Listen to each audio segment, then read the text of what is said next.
અને વિચાર કરવા લાગ્યા કે આ તે કેવા પ્રકારના પ્રણામ.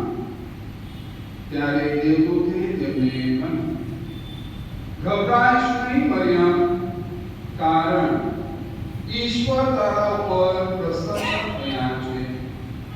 જો તને ગર્ભ રહેશે અને એક પુત્ર અવતરશે, તેનું નામ તું ઈસુ રાખજે. એ મહાન હશે અને પરાક્રમનો પુત્ર કહેવાશે.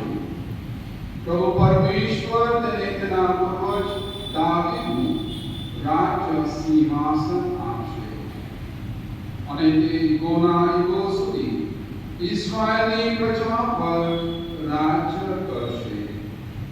તેના રાજ્યનો અંત આવશે નહીં. મરેલી દેવદૂતને કહ્યું, દેવદૂતે જવાબ આપ્યો, પવિત્ર આત્મા તારા ઉપર ઉતરશે અને પરાક્રમનો પ્રભાવ તને છાઈ દેશે. અને એ કારણથી જે પવિત્ર પુત્ર અવતરશે તે ઈશ્વર પુત્ર કહેવાશે. અને જો તારી સગી એલિઝાબેથને પણ ગર્ભમાં ગર્ભ રહે છે અને જે વાંઢણી કહેવાતી હતી, જેને અત્યારે 6મો મહિનો ચાલે છે, કારણ ઈશ્વરને કશું અશક્ય નથી.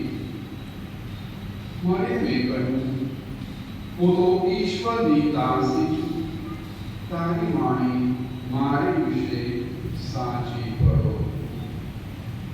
પછી દેવદૂત તેમની પાસેથી ચાલ્યો ગયો.